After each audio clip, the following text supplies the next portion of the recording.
ప్రపంచంలో ఒక దేశం ఇంకో దేశంపై దాడి చేస్తే దాన్ని యుద్ధం అంటారు. కానీ అదే పని సాధారణ ప్రజలు చేస్తే ఉగ్రవాదం అంటారు. అయితే ప్రశ్న ఏమిటంటే, శక్తివంతమైన దేశాలు చేసిన దాడులు కూడా అదే కేటగిరీలోకి రావా?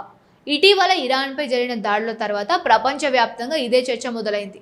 అమెరికా అధ్యక్షుడు డొనాల్డ్ ట్రంప్, ఇజ్రాయెల్ ప్రధాని నెతన్యాహు చర్యలపై అనేక దేశాల్లో తీవ్ర విమర్శలు వినిపిస్తున్నాయి. ప్రపంచాన్ని రక్షించడమే లక్ష్యమని చెప్పినా అమాయక ప్రజల ప్రాణాలు పోతే దాన్ని ఎలా సమర్థిస్తారు అని చాలా మంది ప్రశ్నిస్తున్నారు. ఉత్తర కొరియా నాయకుడు కిమ్ జోంగ్ ఉన్ అమెరికా చర్యలను ప్రపంచ స్థాయి ఉగ్రవాదమని విమర్శించాడు.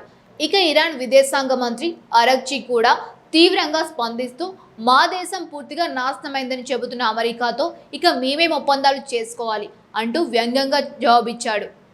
మరోవైపు గాజా, ఉక్రెయిన్, ఇరాన్ ఘటనపై ప్రపంచవ్యాప్తంగా నిరసనలు పెరుగుతున్నాయి. అమెరికా సెనేటర్ బెర్నీ శాండర్స్ కూడా పిల్లల మీద బాంబులు వేయడానికి ప్రజల పన్నుల డబ్బు ఎందుకు ఖర్చు చేస్తున్నారు అంటూ ప్రభుత్వాన్ని నిలదీశాడు.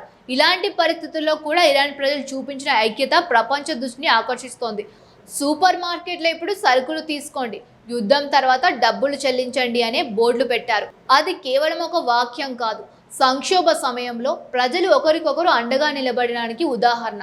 ఇప్పుడు ప్రపంచం ముందు నిలిచిన అసలు ప్రశ్న ఒకటే: యుద్ధంతో నిజంగా శాంతి వస్తోందా, లేక మరింత ద్వేషం, మరింత వినాశనం మాత్రమే మిగులుతోందా?